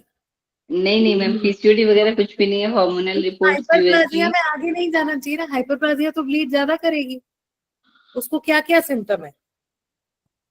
सिर्फ मैम यही सिम्टम होता है कि ब्लीडिंग ज्यादा हो रही थी जब वो फर्स्ट टाइम मेरे पास आई थी, हाँ, तो तब मैंने उसको रक्त स्तंभक वटी, पुष्याणु, कुलोत्र अच्छा, और अपनी बात हुई थी क्या कल व्हाट्सएप पे? आप थे वो? नहीं नहीं मैम, मेरी बात नहीं अच्छा, हुई थी। एक और बच्चा कोई व्हाट्सएप पे मुझसे पूछ रहा था। हाँ, हाँ, तो इस तरह से कॉम्बिनेशन में बना के दिया था, लोद्रासब और एमएल का सिरप एमिकॉर्डियल दिया था, एमिस्टॉप्रिल दिया एमिकॉर्डियल था। नहीं ना, देखो एमिकॉर्डियल नहीं, इधर आप सब स्तंभक दे रहे हो, उधर आप एमिकॉर्डियल स्टिमुलेंट दे रहे हो, मत दो, बिल्कुल नहीं। आप उसको एमिकॉर्डियल और क्या है वो M2 टोन, ये सब नहीं दो अगर हाइपरप्लाजिया वाली है तो। Okay ma'am. हाँ, और अब अगर उसको ब्लीडिंग ठीक हो रही है तो स्तंभक औषधियां थोड़ी कम कर दो, फिर वो डिले रुक जाएगा ना उसका, फिर ठीक से आएगा, है ना? ओके पूरे टाइम स्तंभन देते रहेंगे तो उसकी ब्लीडिंग डिले हो रही होगी। आप स्तंभक औषधियों का डोज कम कर दो और साथ में दशमूल ऐड कर दो। बट मैम ठीक है? हर साइकिल में ना उसका एंडोमेट्रियम ज्यादा ही बन रहा है, कितना बना? 14-15 तक जा रहा है एवरी टाइम। पहले वो लास्ट 6 मंथ्स ओसी पिल से पे थी मेरे पास आने से पहले, 3 महीने पहले। हाँ, अच्छा ठीक है, उसको जब पीरियड आता है तो बहुत ज्यादा आता है? मैम अब ऐसे आता है कि 5 दिन पहले स्पॉटिंग होती है, फिर 5 डेज प्रॉपर पीरियड आता है, फिर वापस से 2-3 दिन स्पॉटिंग होती है, फिर स्टॉप होता है। विरेचन दे दो, ठीक हो जाएगी। विरेचन दो, लघु विरेचन दे दो, 3 दिन का तो स्नेपान करा के दे दो। उसकी मम्मी को बोलो वही मालिश करें और गर्म पानी से नहला दें। ओके, तो मैम विरेचन किसी त्रिवृत से दे दूं या अभी प्रतिकर नहीं वगैरह से? नहीं नहीं, त्रिवृत से दें, डोज कम दे दें, ओके मैम। है ना? और शतावरी नहीं, पंचतिक से दें। ओके हम्म ठीक है मैम। हम्म। तो मैम शमन औषधि में फिर क्या कंटिन्यूस ऐसे चालू रखना है उसको? शमन में आप उसको प्रदरांतक लॉ कर दो, पुष्यानु घटा दो, है ना? ओके प्रदरांतक लॉ, लोद्रासव, पत्रांगासव, ऐसे करो उसको, ठीक है? और कुछ पाचन के लिए अजमोदादी या रस पाचक, कुछ इस टाइप का। हाँ मैम, रसपाचक तो मैंने ऐड किया हुआ था कंटिन्यूसली। हाँ, एंडोटोन दे दो चरक की, वो भी अच्छी है। Okay ma'am okay. एंडोटोन एंडोमेट्रियम का लाइनिंग को मेंटेन करती है। अशोका का कुछ आशोटोन या अशोका कंपाउंड दे दो, ये सब अच्छे हैं। तो मैम ये सब पूरा कंटिन्यू करना है, पीरियड यस आए यस, उससे नेक्स्ट पीरियड फॉर तक? 3 मंथ्स, बिल्कुल फॉर 3 मंथ्स। एंड पीरियड जैसे पीरियड आ जाए तो 3 दिन के लिए छोड़ दे और फिर से स्टार्ट कर दे, तो फिर वो स्पॉटिंग भी उसकी कंट्रोल हो जाएगी। ओके, तो मैम मैं उसको एक एंडोटोन स्टार्ट कर दूं, पत्रांगासव और लोद्रास, प्रदरांतक लो? हाँ, ठीक है। ओके मैम, ठीक है जी, थैंक यू मैम। हाँ, और मैम बताओ। मैम एक ना पेशेंट है, मतलब उसके सिम्टम्स कल आई थी मेरे पास, तो मैम उसके सिम्टम्स सारे आप कहाँ के हो मानवी? मैम देहरादून। ओके, दूर दूर के बच्चे हो। हाँ, फिर? मैम तो वो सिम्टम्स उसके सारे मतलब पीसीओएस वाले ही थे, जैसे फेशियल हेयर थे उसको, और चेस्ट रीजन में भी बता रही थी हेयर ग्रोथ हो रही है उसको। एंड मैम उसको जैसे कभी भी बहुत एकदम से टेम्परेचर बहुत ज्यादा, जैसे पसीना एकदम आता है, एंड उसके हेयर फॉल का भी वो मिड सेक्शन से उसके हेयर फॉल ज्यादा हो रहा था। वेट गेन तो उसका इतना नहीं था, बट मैम आज यूएसजी कराया है तो उसका मैम जो राइट ओवरी है वो विजिबल नहीं है। अच्छा, एंड सिस्ट जो है वो 95/102 और 142 mm की है। कितनी है बेटा, एक बार फिर से बोल, sorry. Ma'am 95 by 102 and 142 mm. तो And- 9 हो गई ना, बड़ी सिस्ट है हाँ मैम, एंड वॉल्यूम 761 cc है बेटा, इसको तो पंचर कर दो। एज कितनी है उसकी? मैम 22. पंचर कर दो। एंड इतना बड़ा क्यों? एडेनेक्सा में दिखा रहा है मैम वो नहीं, वो टीओ मास होगा, ट्यूबो ओवेरियन मास, उसको रप्चर कर दो। रप्चर ही ठीक है ना मैम, तब इसमें यस यस, बिल्कुल नहीं, कोई रिस्क नहीं देगी, है ना? ठीक है मैम. Okay ma'am. हाँ, नेक्स्ट। मैम एक पेशेंट है एज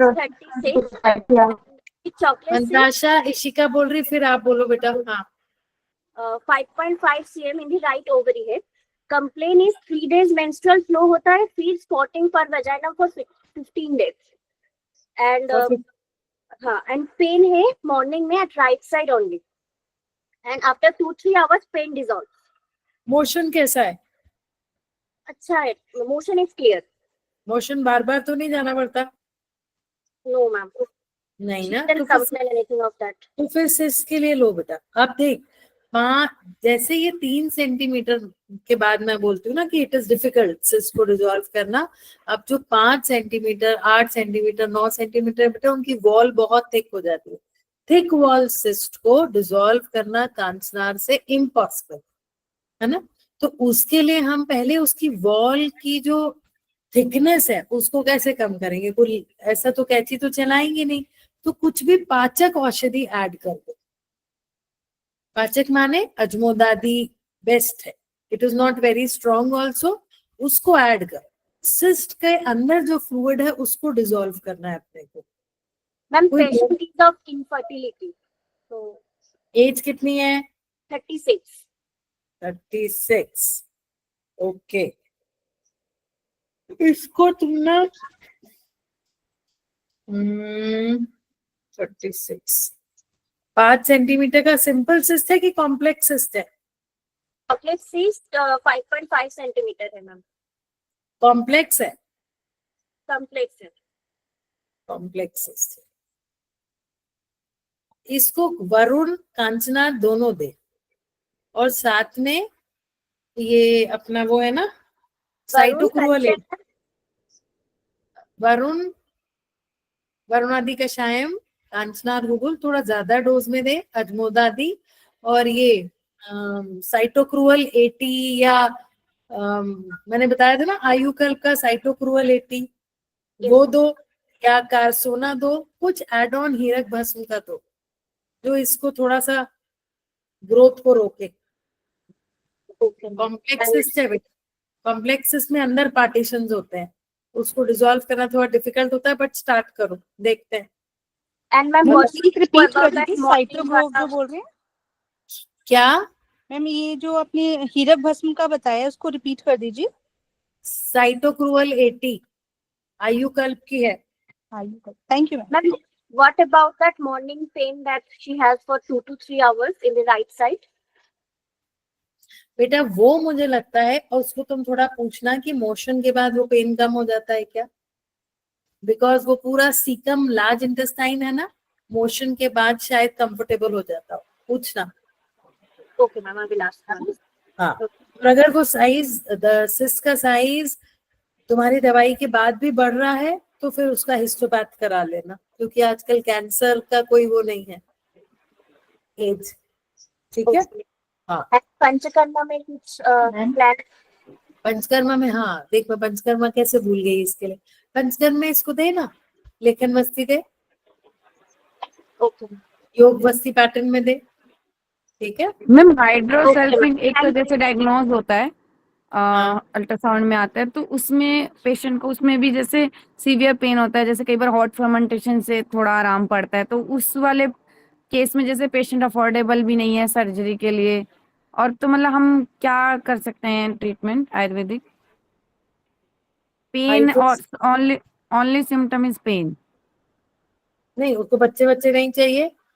नहीं, सब है मैम। एक पेशेंट था बहुत पहले, मतलब मैं उसको ट्रीट नहीं कर पाई थी बिकॉज जो मैंने दिया था उससे भी उसको नहीं हो रहा था रिलीफ, तो वो कहीं और फिर क्या हुआ उसका मुझे नहीं मालूम, तो उसमें मैम हाइड्रोसल्फिक था अल्ट्रासाउंड में, और उसको सीवियर पेन रहता था, वही कि इंजेक्टेबल दिया कुछ भी, जो उससे भी नहीं रिलीफ, तो हॉट फर्मेंटेशन से थोड़ा बहुत पड़ता था। तो मतलब उसमें मैं क्या कर सकती थी ट्रीटमेंट, ये पूछना चाहती हूँ। हाइड्रोसैल्पिंग्स में सूक्ष्म त्रिफला दो 2 TDS, साथ में त्रिभंग दो, त्रिफला। क्योंकि हमको इन्फेक्शन ठीक करना है उसका, है ना। ओके। और ये इसका वो है ना, मैंने तुम्हें कल बताया था, चरक का हल्दी प्लस, मतलब सिर्फ और सिर्फ स्वेलिंग कम करने के लिए दो, एंटी इन्फ्लेमेटरी। ओके वहाँ कुछ मैम, वो हमें ऐसे था उसको बच्चे बच्चे सब थे, और वो इसीलिए कह मतलब रही हूँ हाउस ना, कीपिंग टाइप थी, अफोर्डेबल नहीं थी सर्जरी के, तो हमको कुछ भी वहाँ प्रेगनेंसी और उससे मतलब ही नहीं है, तो हम किसी भी सिर्फ चीज उस से मतलब। लोकल इन्फेक्शन को कम करेंगे, दैट्स इट। मतलब उन्हें ये था कि मैम मेरा पेन सही कर दो और मैं अपना जो भी काम करने जाती हूँ मैं वो कर सकूं बच्चे पालने के लिए, इस तरीके से। तो दे दे, ये दे हाँ उसको। अब मतलब अब अगली बार देखना कोई ऐसा आए तो देके देखो, ओके ठीक है। ठीक है। मैम चरक का कौन सा बताया था? क्या बेटा? चरक का टैबलेट कौन सा बताया था अभी? हल्दी प्लस। मैम एक पेशेंट है 35 ईयर, प्रीवियस टू LSCS है, और उनको पीरियड आता है 15 डेज में ही पीरियड आ जाता है, और नॉर्थ स्टेरॉइड देने पर ब्लीडिंग बंद हो जाती है, जब वो बंद कर देते हैं तो फिर से ब्लीडिंग होती है और हैवी ब्लीडिंग होती है। लास्ट सीजर कब हुआ? 4 साल में। कितना बड़ा बच्चा है छोटा वाला? छोटा बच्चा 4 कितना साल बड़ा है? का है। 4 साल की बेबी है। 4 साल की बेबी है। 4 साल की। यूट्रस बल्की है क्या?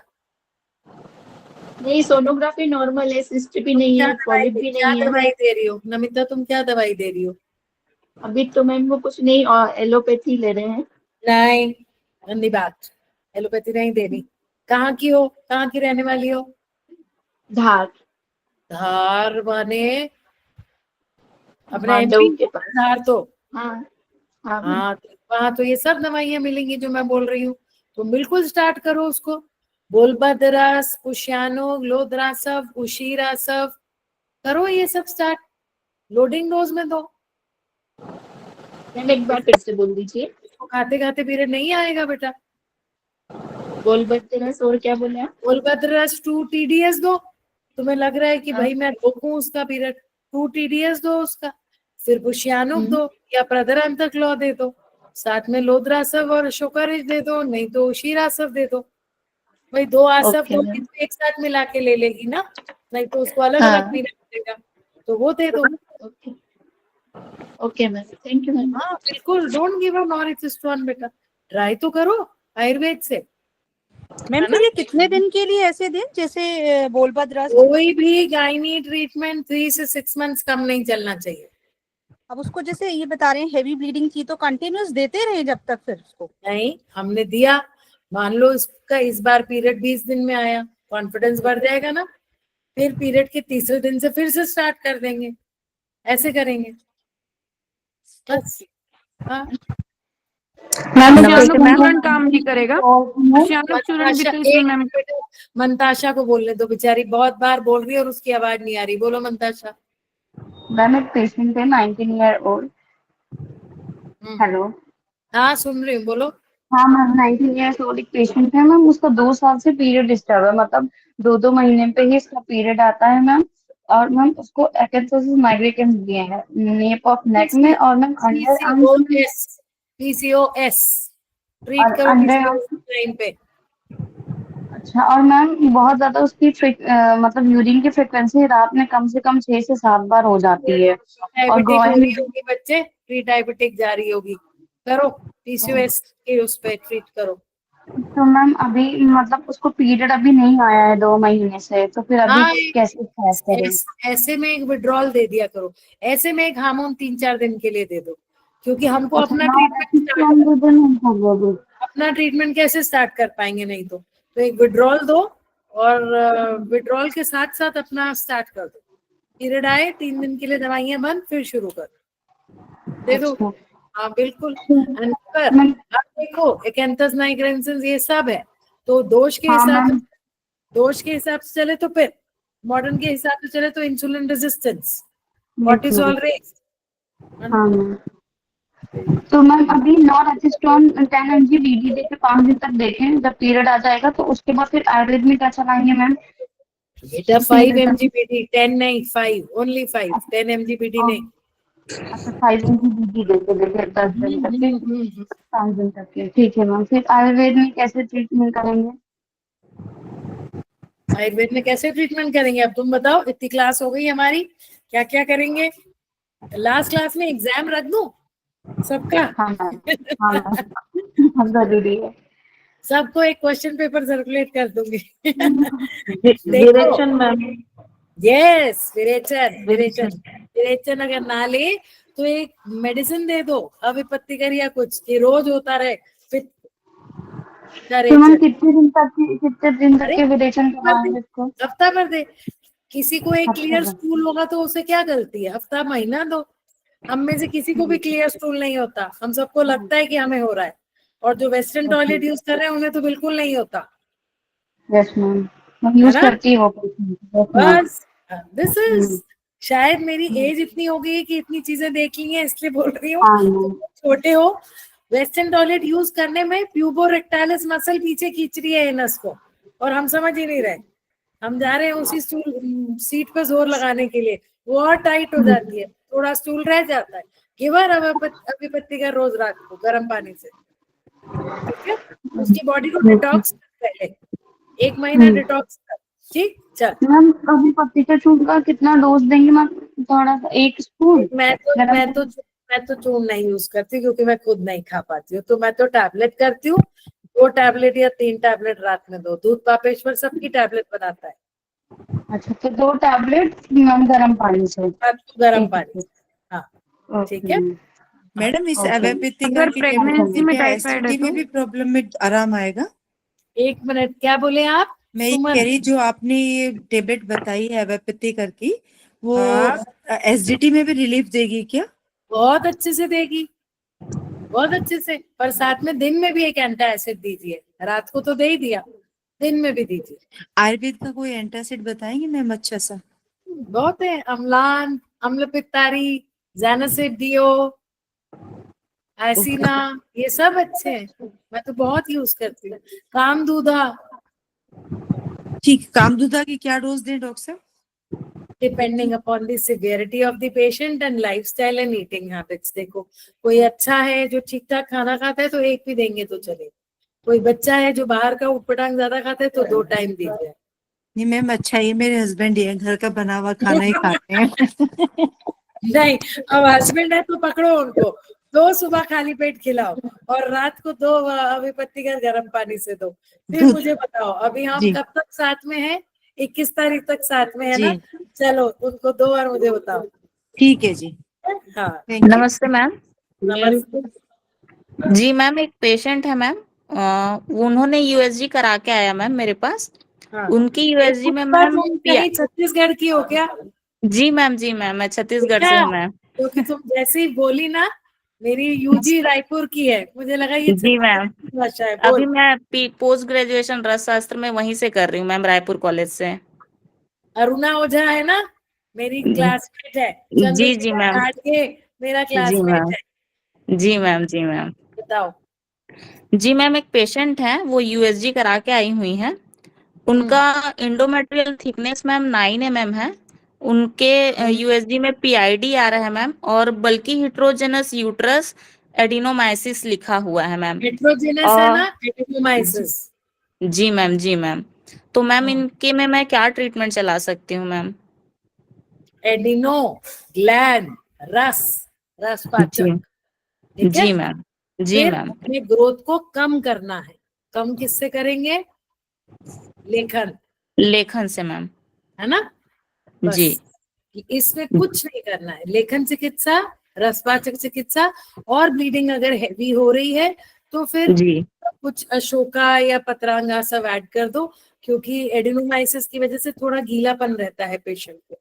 तो जी मैम, ठीक दे दोगे, या मुस्ली खदिराती, उससे ठीक रहेगा। मुस्ली खदिराती साउथ का है, वैसे मिलेगा रायपुर में। जी मैम, है ना? जी मैम, ठीक है ma'am, thank you ma'am. Okay ma'am uterus with fatty liver में मैम क्या देंगे? बल्कि यूट्रस और फैटी लिवर का कोई रिलेशन नहीं है। बल्कि यूट्रस क्यों है? कितने बच्चे हैं? या अनमैरिड है? क्या है? मैम 3 बच्चे हैं। बस कल ही मैंने बताया था ना, एक गुब्बारे को 1 बार फुलाओ, 2 बार फुलाओ, 3 बार फुलाया, वो गुब्बारा बल्कि हो गया।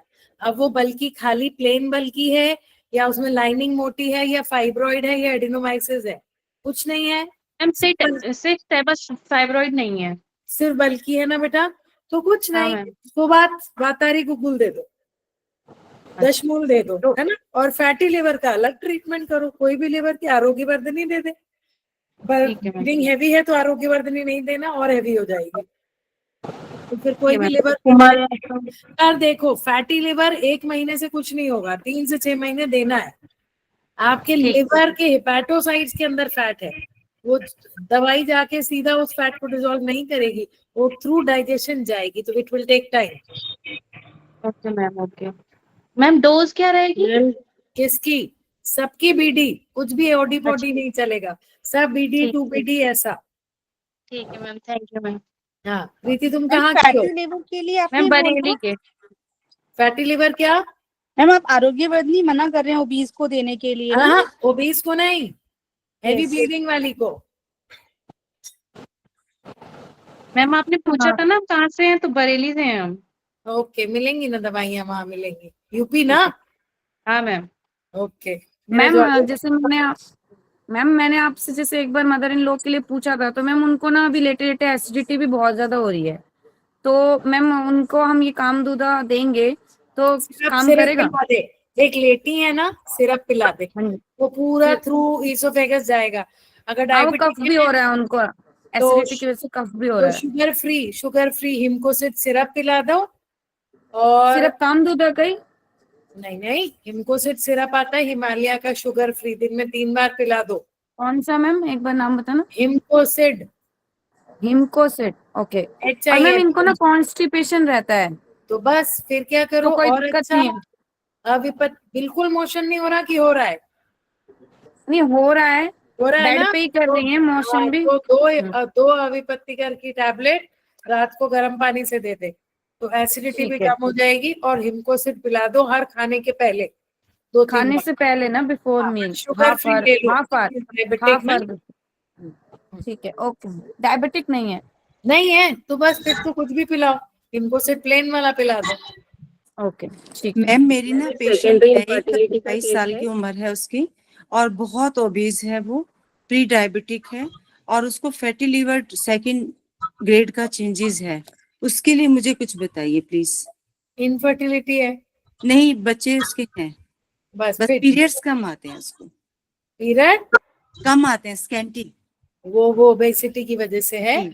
ओबेसिटी की वजह से या तो एस्ट्रोजन बढ़ जाता है या घट जाता है, तो वो घटे वाली कैटेगरी में गई जी, है ना।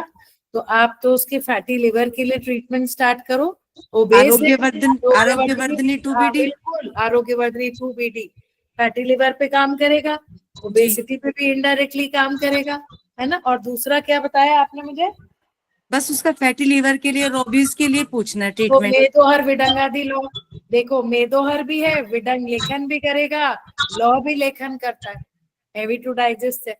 तो मेदोहर विडंगादि लो खाने के बाद 2BD, आरोग्यवर्धनी खाने के पहले 2BD, और साथ में उसको कुछ को दे दो कि स्टूल अच्छे से हो, त्रिफला गुगुल दे दो, वो भी लेखन करेगा रात में। बस ठीक है बोलना, 3 महीने ये खाओ, फिर मेरे पास आओ। ठीक है मैम, थैंक यू। मैम एक सेकेंडरी इनफर्टिलिटी का केस है। 11 साल का उनका बेटा है पेशेंट का, उसके बाद उनको 1-2 बार कंसीव हुआ था, लेकिन प्रेगनेंसी कंटिन्यू नहीं हुई। फिर अभी वो आयुर्वेद ट्रीटमेंट ले रहे हैं। टॉर्च टेस्ट कराया? नहीं मैम। कराओ, सबसे पहले वो कराओ। अभी हम 5-7 दिन साथ हैं, फिर मुझे बताओ। मैम अभी मैंने उनका विरेचन करवाया है। तो विरेचन के साथ ब्लड टेस्ट कर ले टॉर्च का। बेटा अगर टॉर्च इन्फेक्शन है तो फिर अबॉर्ट हो जाएगा, मत रिस्क ले। अच्छा, तो मैम अभी उनका पीरियड आ गया है 24 डे में। कोई बात नहीं, पीरियड से कोई मैम व्हाट्सएप पर मैंने आपको उनकी रिपोर्ट सेंड की थी। सॉरी नीलम, मैं अभी खुद के दर्दों में हूँ, बच्चे नहीं देख पाई। आज देखो मैं नीचे बैठ के क्लास ले रही हूँ ना, पैर सीधा रख के। अच्छा सॉरी। है ना? तो मैम अभी उनकी मेडिसिन तो मैंने स्टार्ट कर दी है, तो मैं उनका अभी 5th डे से बस्ती प्लान करने का सोच रही, तो कर दो स्टार्ट। कर ले बस्ती स्टार्ट, फिर एक काम कर, हाँ मैम। बस्ती स्टार्ट कर ले और साथ में उनको कुछ टॉर्च के लिए दे दे, टॉर्च प्लस टॉर्चोनिल जो तुम्हारे एरिया में मिल रही है वो स्टार्ट कर दे। Okay ma'am. ठीक और है, मैं मेडिसिन फिर अभी कंटिन्यू रखूँ इस मंथ में, हाँ नेक्स्ट साइकिल बिल्कुल, तक? अब स्टार्ट कर दिया है तो मत रुको, ठीक है? अच्छा हाँ मैम, पुष्प धर्मा रस है तो वो फिर मैं कंटिन्यू रखूँ पूरे मंथ? हाँ करो, पूरे नहीं, पूरे क्यों, हमको पूरे टाइम एक थोड़ी चाहिए, 14 दिन देंगे खाली। अभी जैसे उनकी 28 डेज की साइकिल है, तो फिर अभी उनका ओव्यूलेशन टाइम तक दे देती हूँ, उसके बाद बंद कर हाँ दूंगी। फिर बंद करोगे, और फिर बंद कर बाकी दोगे। मेडिसिन मैम फलग्रेत उनका चल रहा है। हाँ तो ये सब 14 डेज दो ना बेटा, क्योंकि उसके 14 बाद days हम ही दो। उसको, हाँ ठीक है, और फॉलिकुलर स्टडी कराओ साथ में, पता चले मैम उनकी जून की फॉलिकुलर स्टडी है जो उन्होंने पहले करवाई थी, नहीं, तो अब उसमें आप मैम बेटा आप फ्रेश अब कराओ, फिर से वस्ती के fresh साथ कर रहे उसका क्या रिजल्ट आ रहा है देखिए ना, हैं। Okay fresh ma'am. कराओ। मैम उस टाइम तो उनका 27 mm का 13th डे पर बन रहा था, 13 डे पर रप्चर हुआ, वो तो सिस्ट मैम है, 27 तो सिस्ट है, तभी तो बच्चा नहीं हो वही रहा, ना, 23 के बाद बहुत सिस्ट बड़ा। है तो ना? अभी फिर ये करवा लेती हूँ फॉलिकुलर हाँ बिल्कुल, स्टडी। इसीलिए वस्ती दो और साथ में फॉलिकुलर कराओ। Okay ma'am. मैम आज एक पेशेंट थी 72 ईयर ओल्ड की, कैथेटराइज करते मंताशा टाइम मैम, आपने दवा ली, जल्दी अच्छे हो जाओ। हाँ बिल्कुल, लाक्षादी कुकुल खा रही हूँ और बोनी हिल खा रही हूँ, ठीक हो जाऊंगी, थैंक यू। बोलो बच्चे, तुम क्या बोल रही हो वसुंधरा? मैम एक पेशेंट थी आज 72 ईयर ओल्ड की। वैसे वो आए तो एक्यूट गैस्ट्रोएंटेराइटिस के साथ थे, पर जब कैथेटराइज कर रहे थे उनको, तो उनके यूरेथ्रा के लोअर एंड पे एक वाइट सा शाइनी नोड्यूल प्रेजेंट था, बट उसके लिए उनको कोई कंप्लेन नहीं थी। तो उसका क्या रीजन हो सकता है मैम, और क्या ये हमें सीरियसली लेना चाहिए? इट वॉज वाइट, और यूरिथ्रा के कहा, नीचे लेफ्ट या राइट? लोअर एंड पे मैम। नहीं, ये यूरिथ्रा है मान ले, तो नीचे जी था मैम, या थोड़ा लेफ्ट या राइट साइड था, सेंटर में था या लेफ्ट राइट? सेंटर में था मैम, और ऐसा देखने में लग रहा था कि उसने पूरा यूरेथ्रा को कवर कर लिया है। कैरेंकल होगा, urethral caruncle, deficiency of estrogen causes this, caruncle होगा बेटा। Okay ma'am. लाइट फिर पिंक कलर इसमें का था कौन या सा? प्योर व्हाइट था? वाइट पिंकिश सा था मैम। पिंकिश था ना caruncle, yes urethral ma'am. Caruncle बेटा। वो कैथेटर मतलब वो कभी हो सकता है इन्फेक्ट भी होती हो उसकी वजह से, समझना पाती हो। ओके मैम, फिर हाँ इसमें ये हम पढ़, किस वाल आज दोष की? पढ़ना, आज पढ़ना, urethral canker, caruncle is very common postmenopausal, okay ma'am. है ना? मैम एक हाँ जी। मैम 25 ईयर, मैम उनकी शादी को 3 साल हो गया है। उनके उसमें क्या कहते हैं, अल्ट्रासाउंड में नो फॉलिकुलर एक्टिविटी आता है, और उनके मेंसेस भी डिस्टर्ब रहते हैं, और वो मतलब कंसीव करना चाह रहे हैं, उनके हस्बैंड बाहर रहते हैं, तो वो एज कितनी है? Ma'am 28 year. हाँ 28। कुछ नहीं कर बेटा, 2 महीने उसको सिर्फ बृहन चिकित्सा दे, जेनाइटल्स के हिसाब से, फलग्रेत, शतावरी पहले के 14 दिन, बाद के 14 दिन उसको निर्गुंडी या कुछ भी जीवनीय गंध दो, उसको प्रमोट करो खाली 2 महीने पहले, ठीक है? उसकी हेल्थ इंप्रूव करो और फिर आगे बढ़ेंगे, पर सबसे पहले शुरू का 1 हफ्ता दीपन पाचन चिकित्सा, फिर बृहन चिकित्सा, ठीक है? डू दैट 2 मंथ्स तसल्ली से उसको इम्प्रूव करो पहले। मैम हाँ मैम जो आपने दालचीनी का पानी बोला है उसका क्या क्वांटिटी रखना है मैम? इतना सा टुकड़ा 2 ग्लास पानी में उबालो, 1.5 ग्लास रह जाए पी लो। वो रात को मैम भिगो के रखना है या फिर सुबह ही कुछ उसको नहीं, सुबह उबाल, चाय जैसे उबालते रहे और पी ले, ठीक है? तो निर्गुंडी का क्या वो दे सकते हैं, मतलब क्या, मतलब मेडिसिन नेम है कैसे? निर्गुंडी टैबलेट आती ना, निर्गुंडी घन दे दो। अच्छा अच्छा मैम, डोज? बीडी 2 बीडी बिल्कुल, इनफर्टिलिटी की है, जी जी मैम, ओके ठीक है? मैम। चलो, और किसी को कुछ पूछना है या वाइंड ऑफ करें? मैडम गुड नाइट करते हैं, आप अपनी तबीयत मैम आपने जो बताया ना मॉडर्न में जैसे टैबलेट डायनाबोस देते हैं सप्रेस एस्ट्रोजन, वैसे हम अपने आयुर्वेदिक में क्या दे सकते हैं मैम? ईस्ट्रोजन को सप्रेस करने के लिए कुछ नहीं है, आयुर्वेद में ऐसा कुछ भी नहीं है। आयुर्वेद में पित्त का शमन है बस, ईस्ट्रोजन को सप्रेस करने के लिए कुछ भी नहीं। ठीक है, चलो। टॉर्च प्लस टैबलेट बोली थी। हाँ टॉर्च प्लस। ये जैसे टॉर्च जिसका पॉजिटिव आ रहा है उनको देने? हाँ, जिनका पॉजिटिव आ रहा है। ठीक है, ओके मैम। कौन सी कंपनी की मैम मिलेगी? Eric pharmacy. एरिक। चलो, क्या नाम बताया मैडम आपने? Torch plus. ठीक है जी, ठीक है, चलो। गुड नाइट, मंडे को मिलते हैं। Bye. Thank you to all ma'am. Take care लिख रहे हो? Thank you so much. Thank you ma'am. Bye bye. Thank you ma'am. Okay bye.